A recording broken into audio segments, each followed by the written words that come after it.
Well, good morning, everybody, and welcome to our Bible study. Good to see you all. I think our numbers are down a little bit today, but thankful we can be together to study God's Word. We'll be in the book of Esther today, so if you'll open your Bibles there, we'll be attempting to get through the story in the book of Esther, the inspired story there, and some great lessons, and it's a great story just in and of itself. This time period that we're looking at, of course, is the time of the return from captivity. And so to study Esther is a little bit odd because God's people, many of them are still in the lands of captivity, but they're just not captives anymore. They stayed in the land.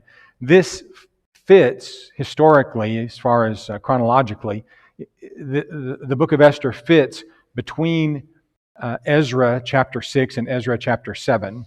There's a gap in the book of Ezra from the time of Zerubbabel coming back to the time Ezra comes back and does things to get Jerusalem what it ought to be. And so this time period that we're going to be looking at is this gap between Ezra 6 and Ezra 7. And we're going to go back to Ezra 7 in our next lesson, by the way, which is the next Sunday. So just heads up, we'll be going back to the last half of the book of Ezra. But this fits right in this time period. We're looking at this return from captivity. We've seen Zerubbabel going back to rebuild the temple, Haggai and Zechariah encouraging him to do that. We saw the temple completed in 516, and the story of Esther's 483-ish, and then Ezra is going to return 558. So like I said, this is right in the middle of this return from captivity period, although Esther, of course, occurs in Persia, in the land of captivity. This is a bit of a different chronological look, the timeline of this, and I know many of you sitting in the back probably can't see all of what's up here. It's a pretty good little chart, but here you have the reign of Darius that ends with Xerxes the first becoming king of Persia. 516, the temple is completed in the reign of Darius. 485, just before the story of Esther. So here you're going to have the marriage of Esther in the early 470s BC. All of that then is where we are. Here's Haggai and Zechariah down here. So all of that is where we are. In the background of the book of Esther, as we said, there are many Jews that remain scattered in the lands of their captivity, now the Persian Empire. God had said a lot in the prophecy that we looked at in Zechariah about how his people, many of them, were still scattered in many lands. Remember, and he was going to whistle for them and they were going to eventually come back. But he had a concern and a care for his people that were still scattered in the many lands. And besides those in Jerusalem, he's aware of, certainly, his people all over the place and their plight in the lands where they were still scattered. And Esther deals with that. So really this piggybacks a little bit on some of what Zechariah was prophesying about in the latter chapters of the book of Zechariah that we saw in the last class period. Xerxes, as we've said, is the king that we have in the story of Esther. He's not called Xerxes in the Bible. The title that is used for him is Ahasuerus, which I believe to be more of a title like Pharaoh was a title of the Persian king. He's also called Kshayarsha, which is hard to say more than once, so I won't try it in some of the language of the ancient days. Again, king of Persia, 486 to 465 about. From 483 to 480, very famously in world history, Xerxes or Ahasuerus is off in the middle of a war with the Greeks, attacking Greece, and they've made lots of movies about this time period in the life of Xerxes or Ahasuerus. This gap fits right into the story of Esther that we're going to be looking at because he deposes Vashti in the third year of his reign. That's 483. Then it appears that he goes and attacks Greece and marries Esther in the seventh year of his reign. If you notice carefully the timeline in the book of Esther, there's about a 3.5-4 year gap between when Vashti is deposed and he marries Esther. And that's what he's doing during that time period. His army gains a famous victory in 480, the Battle of Thermopylae. And after a naval defeat at Salamis, Xerxes goes back to Persia to quell a revolt that's there, and he leaves Mardonius to continue the assault in Greece. So all of that is a bit of world history. You can read in encyclopedias and history books and all of that if you're interested, or watch a movie about it because there are several of them. But in any case, Esther's right in the midst of all of this. Here's the entirety of the Empire of Persia. It stretches from India to Greece and down into Egypt, much more expansive than the Babylonian Empire that preceded it. Much more expansive, and well over 100 provinces in the Empire of Persia. And apparently, as we'll see, Jews are scattered in every province of Persia. So that's how far and wide the Jews were scattered at this time, and probably beyond there. So you see a really immense empire with lots of Jews scattered throughout it. Here's a carving from Persepolis depicting Xerxes there on the left, so you know how handsome the guy was that Esther married, I suppose. I'm just kidding. I don't think the carving there is probably very accurate concerning how he actually looked, but be that as it may, both of these depict him. And then you have gates there at the palace in Persepolis as well. Now, the palace that they're going to be in our story is in Susa. Both of these were used as palaces by Xerxes or Ahasuerus during his reign. But this gives you a view of the tremendous wealth of Xerxes, the power and beauty of his palace. As it was, you see the size of people compared to some of these statues and things that are still standing, a couple of thousand years later. When we think about the book of Esther itself, a couple of notable things about it, and then we'll get right into the story. The text doesn't specifically name God or the temple, which had just been rebuilt. So those are important things in Jewish history, but that's not what the book is about. But although God is not named in the book of Esther, He is all over it. His fingerprints are all over, providentially, the things that happen in the book of Esther. You can see that. You can see that the Jews have a great regard for their God, even though He's not named. He is relied upon. He is trusted in. His word is followed by the observant Jews like Esther and Mordecai in the story. So, although He's not named, He's there. His providence for His people is clearly seen throughout the book. All right, so we're going to open up, and we're not going to be able to read a lot actually from the book of Esther. I'll try to kind of go over the narrative in order to finish it today. We just have, after I did all that talking, a little over half an hour to talk ourselves through the book of Esther. So we'll just start by saying Esther, Ahasuerus, or Xerxes, Ahasuerus, throws this big feast. He's only been king for a couple of years or so, and now he's throwing a feast so everybody can see who he is, his wealth and his power, and he's bringing in rulers from various provinces so they can witness this. There was about a 3-month time, actually, that he invited rulers to come and see his greatness and explore the palace and all of that, and then there's a 7-day feast. And so Ahasuerus has been drinking some, and he calls for Vashti, his queen, to come. She was very beautiful, to come in her royal apparel so that everybody could see his beautiful queen. Vashti refuses to come.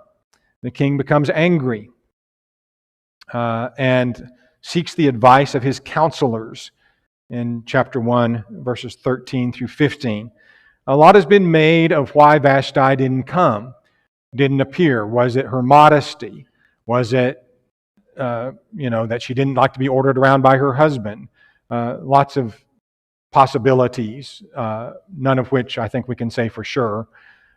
But the reality is she didn't come when she was told by the king to come. And so the king says, well, he's angry, but he says, what should we do? One of his counselors, Memucan, said, well, Vashti has really wronged everybody in the whole kingdom, because women throughout the kingdom now are going to be emboldened to disobey their husbands.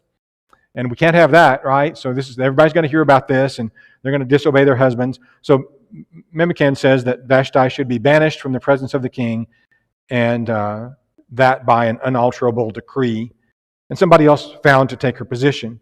So the king heeds the advice of his counselors, and that's what is done. So this leaves a vacancy on the throne for the Queen of Persia. I don't think we should think of the Queen of Persia as being somebody who's like Queen Victoria in England or something like that, very powerful, actually having extraordinary amount of power. That would not have been the case in Persia. The power is all with the king, and the queen is more of just a decoration piece or something like that, unfortunately, in that day and time. But that's the way that it was. As we said, I was meaning to show all of you all of that. So I'm behind, as usual, on my clicking. In chapter 2, Ahasuerus remembers that he made this decree that Vashti should be banished, and his servants propose that a kingdom-wide search be made and find a beautiful young virgin to replace Vashti. And so search is made throughout the kingdom. Apparently, women are collected, and Mordecai is a Jew of the tribe of Benjamin, and he dwells in the citadel. So he's in the capital city in service of the king at some point. We're introduced to him in chapter 2. Kish is his ancestor, who was brought captive in 597 BC. So Mordecai and his ancestors now have been living in captivity for over 100 years. By choice at this point. Mordecai probably could have gone home, but maybe he had a job, maybe he had other obligations, maybe he couldn't have gone home because the king or somebody needed him there. But whatever it is, he's one of many who are still living in the land of captivity. What person or group of people, specifically which prophet, was taken captive in 597? Ezekiel. Would have been Ezekiel. So it was Mordecai's ancestor, Kish, that would have been taken in the same group of people. Kish would have undoubtedly known Ezekiel. There are about 10,000 that were taken captive then. Mordecai had raised his cousin Esther, who is also called Hadassah. Hadassah is her Hebrew name. Hadassah means myrtle, like myrtle tree. There used to be, decades ago, women named Myrtle. I haven't known a Myrtle in quite some time. You'd call Myrtle Myrt for short, usually, if you had a Myrtle. But that was the name that she was given, named after the myrtle tree. She is known as Esther, which is a Persian word. This is her queenly name in Persia. It means, in Persian, it means star. So she goes from being Myrtle to being star, as far as how she's described and named. But Mordecai takes her as his own daughter after her parents die. Esther was lovely and very beautiful. Esther is gathered with many other of the young ladies into the citadel and placed in the charge, the custody of Hegai, who's the king's custodian of the women. Esther pleased Hegai. He liked her, and so he gave her special provisions, maidservants, and accommodations. So she is living a very elevated, pampered life at this point, and that all being done to prepare her to meet the king. Under Mordecai's direction, he tells Esther, don't tell people you're a Jew. Don't reveal your national identity. Every day, Mordecai is concerned about her.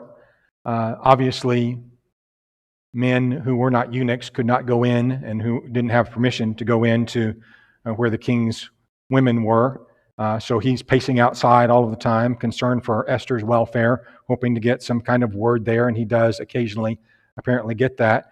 But after a year of preparation, each young woman then is presented to the king. This is chapter 2, verses 12 through 14. Esther is taken into the king in the 7th year of his reign. So again, I note with you that it takes some good time for this all to occur. And Xerxes or Ahasuerus is gone. The feast had occurred in the 3rd year of his reign. Now we're in the 7th year of his reign. So I think this is where that gap is, why that gap is here, because he's not even in town for these about 4 years. She's taken in the 7th year of his reign. And as the story goes, Ahasuerus or Xerxes loves Esther more than all the other women. So she's the one, and she's crowned to be queen. And he makes a great feast in her honor, a feast of Esther. So everything's looking good right now, and if we stop the story here, you basically have Cinderella, right? It's a fun story, and everything's working out well for the people of God and for this young Jewish woman. But that's not where it ends. At a second gathering of the virgins, Mordecai sits within the king's gate. Esther continues to follow Mordecai's direction, although she has the king as her husband, yet Mordecai is the one who raised her, the one she's always counted on for direction and advice in her life. She trusts him, and she has this good relationship with him, which is nice to know, just like when she brought him up. And so she does not tell others of her family or her nationality. Mordecai is working at some point in some service to the king. He learns of a plot by 2 of the king's doorkeepers to harm Ahasuerus. They've gotten mad at him, and they're going to take him out or harm him in some way. So he informs the queen, and the queen informs the king of this conspiracy. And because of it, both of the conspirators are hanged, and the matter is then duly recorded before the king in the official chronicles of the Persians. Say what you will about this being ancient times, there's a lot of sophistication to the way kingdoms were run, certainly with the Babylonians, certainly with the Medes and the Persians, and these great world kingdoms. You don't have a kingdom ruling the world like this without tremendous amount of organization, and all of that is seen throughout the empire in order for it to work. You have scrupulous records being made, both in the time of the Babylonians and the Persians, some of which have come down to us. But the point is, everything's recorded. There are chronicles of these kings that are extensive that were made. So the history of, a king's reign would be known for generations thereafter. And you have that being done. This event is recorded in the chronicles of the king, and that's important to the story. If you don't know the story, I think most of you do. But that little fact is important to the story as you go forward. Well, then you have, we're introduced to a man by the name of Haman. And Haman is probably to begin with an enemy of the Jews, and he becomes a tooth and toenail enemy of the Jews.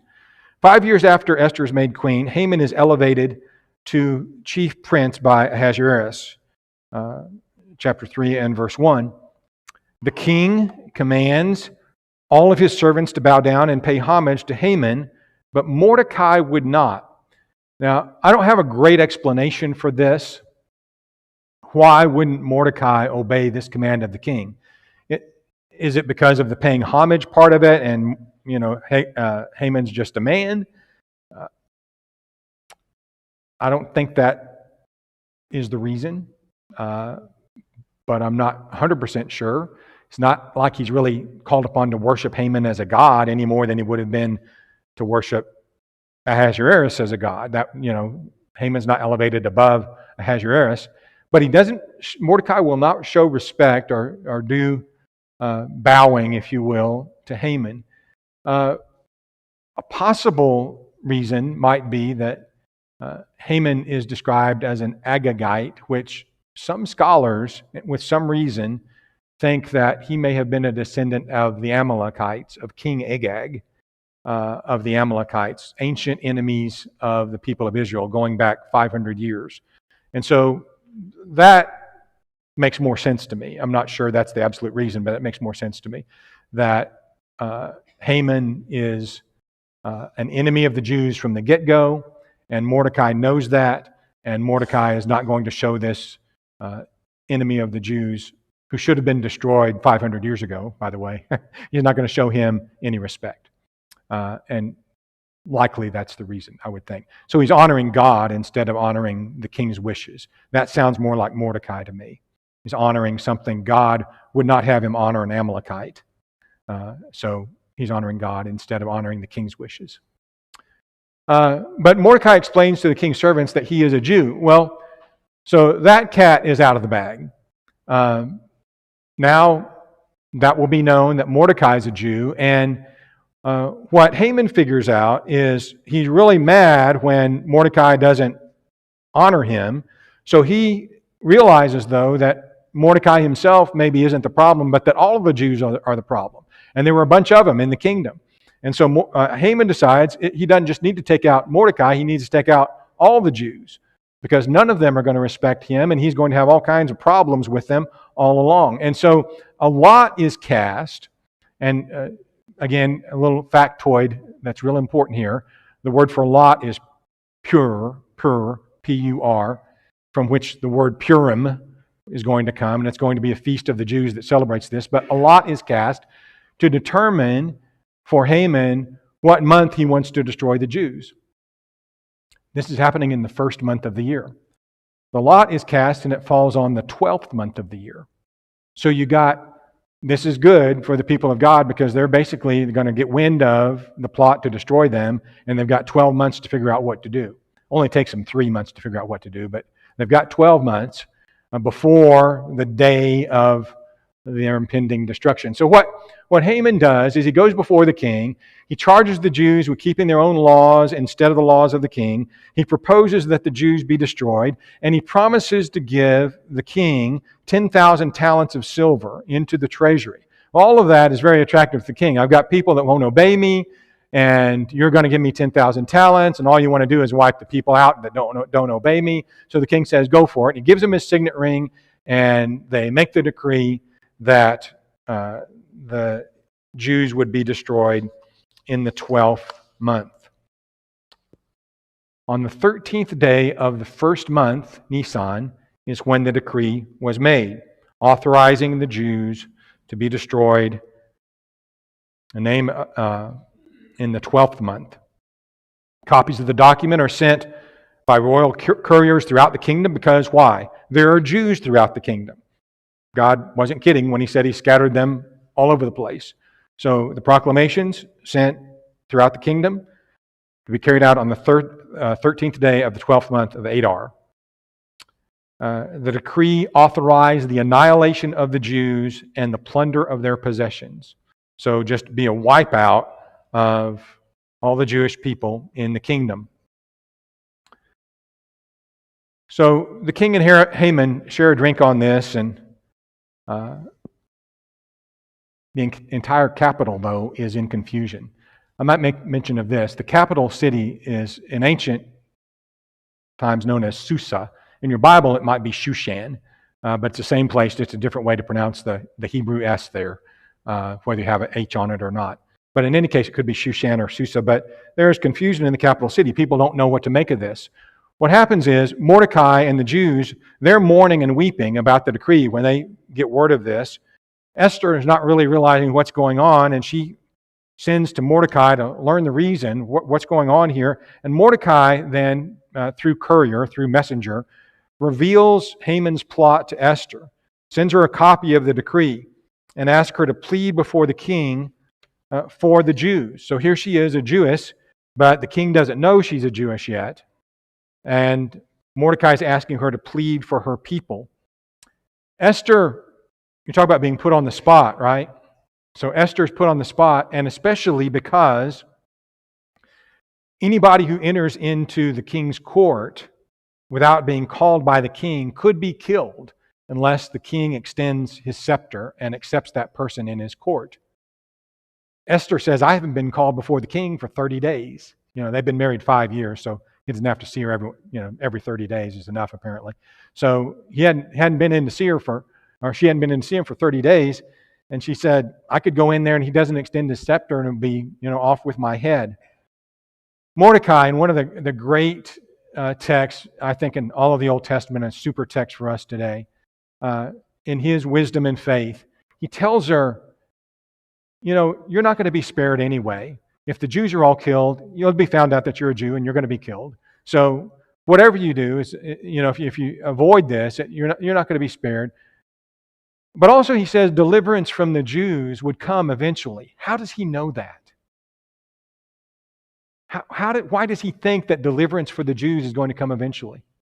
Somebody promised it, right? The God of heaven. Been promising it by his prophets all along. Mordecai knows that the Jews are going to be delivered. So deliverance is going to come from somewhere. Yet who knows whether you have come to the kingdom for such a time as this? We don't know how God fulfills his purposes in this world. We know he has them. We know his promises will be fulfilled. And when we have the opportunity to stand in a gap and do something that God has promised will be done, even at risk to our own well-being, we need to take that opportunity. Esther shows a tremendous amount of courage and faith in the things that Mordecai was saying, which come really from God, if you think about it.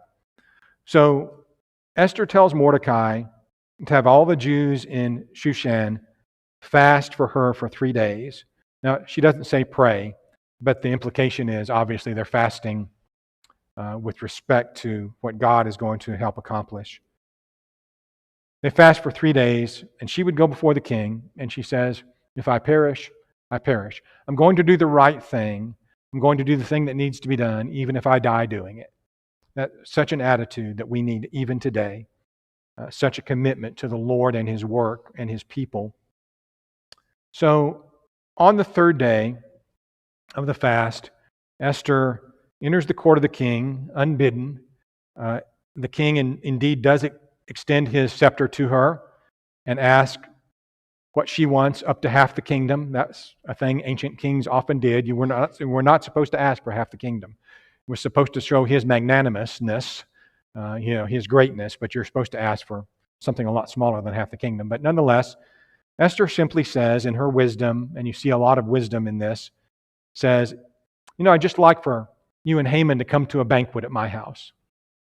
And so I'm going to prepare a banquet, and they come the next day, and she requests that they come the following day to another banquet. And then at that banquet, she kind of say what was really on her mind. So Haman leaves that first banquet just on cloud 9. He has got to dine with the king and queen of Persia, the most powerful man and maybe the most beautiful woman in all of the empire of Persia. So that's who he's got to dine with, and he's going to get to do it again tomorrow. But as he's leaving, he goes out, passes by Mordecai, and Mordecai doesn't pay homage to him. And so that ruins his perfect day, right? So he goes home, boasts to his wife and his friends about how great his wealth is, how many children he's got, how high he is in the king's court, how he got invited to Esther's banquet, and going to go back again tomorrow. But Haman feels like none of that's worth anything if Mordecai is still sitting in the king's gate, if this horrible Jew that won't respect me is still there. None of this means anything. So he's so aggravated about Mordecai. Haman's wife, whose name is Zeresh, advises him to have a gallows built 50 cubits high, and the next morning suggests to the king that Mordecai be hanged on it. So that's done. He has a gallows built to hang Mordecai on, and the next day at the banquet, perhaps he was thinking about suggesting that Mordecai be put on that gallows. Well, that night, coincidentally, providentially, the king can't sleep. And so it's commanded that the chronicles of his kingdom be brought to him and read to him. If anything's going to put you to sleep, it's reading, the history of the chronicles of the kings. That's going to knock you right out. So they bring the chronicles of the kings, and lo and behold, the place that they read from is where it was recorded that Mordecai had foiled the plot of the king's doorkeepers to harm him. Could that be just chance? I think not. And the king says, well, what in the world was ever done for Mordecai? This was a great thing. I remember that now. What was done for him? And someone says, well, nothing was really done for him. We don't have anything recorded here. So at that moment, Haman enters the king's court to suggest to hang Mordecai. But the king first asks Haman's advice about what should be done for a man in whom the king delights. And Haman thinks, well, he must be thinking about me because I know he delights in me. So he suggests, this extravagant thing be done, that the honoree be given one of the king's robes and a horse and a royal crest. And the honors would be delivered by a noble prince. And the honoree would be paraded through the city square, given his own parade, and a royal proclamation, and all this hoopla would be for this person that Haman assumes is going to be himself. But the king orders Haman to do exactly. He says, Haman, that sounds great. Boy, you really have some great ideas, man. Do all of that for Mordecai. And you can just imagine, the blood draining from his face about this time. And he does it, of course. He complies with the king's command. Mordecai is given this parade. Haman returns home with his head covered. His friends and family say, you know what, you're going to fall before Mordecai. Mordecai's got the upper hand now. So Haman is stressed, defeated, realizing that, as we used to say, the gig is up, and something bad is indeed going to happen to him. Yes? Mm-hmm. Yeah. Being reminded that God said, whoever touches his people touches the apple of his eye. You poke God's people, it's like poking God in the eye. And God responds in a way that you see exactly here. So, the next day, the king and Haman dine with Esther. The king asks once more for Esther's request, and she says she's requesting for two things. One is for her own life, and one is for the life of her people. And she says that her people have been sold to be killed. The plot is to kill her people. And when the king asks the identity of the one who would dare to do such a thing, Esther says, it's this wicked Haman right here. He's the one that plotted all this and brought all this about. The king is so angry. He goes out into the garden for a minute, I think to compose himself, perhaps, and to get some guards to come and get Haman. And he comes, while he's gone, Haman just throws himself down and begs Esther for mercy. And while he's doing that, the king comes back and says, what are you, assaulting the queen while I'm gone, on top of everything else you've done? And he orders that Haman be hung on the gallows that he prepared for Mordecai.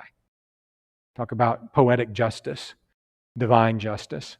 All of that working out amazingly for the benefit of God's people.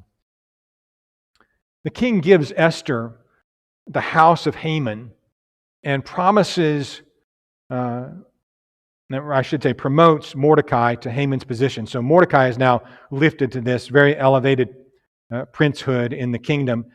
And Esther appoints Mordecai over all of the house of Haman. So now Mordecai has all of the wealth and power and prestige and everything that Haman had had just before. Esther implores the king to counteract the decree that had been issued by Haman. Think about laws in those days. You couldn't just repeal the law. The kings were regarded as nearly gods, and if they put their seal on anything, it was permanent. You couldn't undo that. You could do something else to counteract it, but you couldn't undo what was said in a royal decree. And this was true with the Babylonians, the Persians as well. In any case, the king tells Esther and Mordecai to write their own decree, basically saying the Jews can defend themselves. Saying that the Jews don't just have to sit there and take it, but they can prepare to go to war with those who want them ousted. So 2 months and 10 days after Haman's decree, we're now into the third month of the year, Mordecai sends this decree throughout all the provinces to counter Haman's decree. The new decree authorizes the Jews to destroy any who assault them. So basically, two rivaling decrees. People of Persia, you have a right to destroy the Jews. Jews, you have a right to destroy the people who are destroying you. So that's pretty much the way the law was. So Mordecai and the Jews are held in honor throughout the land, and the Jews have joy and gladness. So the year progresses on, several months to go, 9 more months after that decree is made, and the day comes, on the 13th day of the 12th month, about 9 months after Mordecai's decree, the Jews overpowered those who hated them. The Jews worked in unison because of Mordecai's position and influence, which he now had. Civil officials aided the Jews, so there were Persians who were on the side of the Jews under Mordecai's direction, and the Jews defeated their enemies, including 500 in Shushan and the 10 sons of Haman. At Esther's request, it was granted that a second day of the decree be carried out, and Haman's sons were hanged. 300 more were killed in Shushan, and 75,000 in the provinces all around Persia. That's all over the empire. But the Jews, interestingly, no matter what you might think of the Jews historically, did not lay their hands on the plunder. They didn't do this for stuff. They did it for their safety and to be able to keep themselves a cohesive people of God, even in captivity. And that brings us to the happy ending. Celebrations of victory occur on the 14th day of Adar in the villages and in the 15th in Shushan. Mordecai writes to the Jews then a decree that establishes these as yearly days of celebration. These days are called Purim.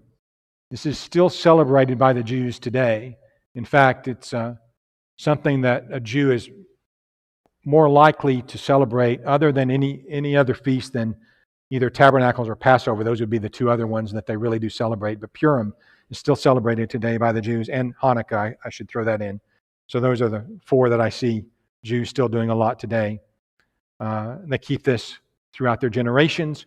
Esther and Mordecai issue decrees establishing the Feast of Purim, and the power and might of Ahasuerus grows.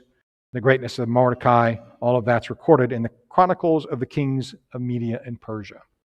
So there's the story. It's a great story, and again, I think it really, from the standpoint of what we're looking at in the history of God's people, just seeing what God is doing to protect His people scattered in the land, to fulfill promises that He has made repeatedly in accomplishing His purposes with them, bringing them back ultimately to a place where their descendants could become part of the Messiah's kingdom. All of that is kind of in view. So Esther's more than just a really nice story. It makes a great movie, whatever. It's a nice story in and of itself. But to see the hand of God working to protect His people and help His people all throughout Persia during this time period is very faith-building. Any other comments or questions anybody has? All right, we'll pick up in the middle of Ezra in our next class period. Thank you guys for following along with that.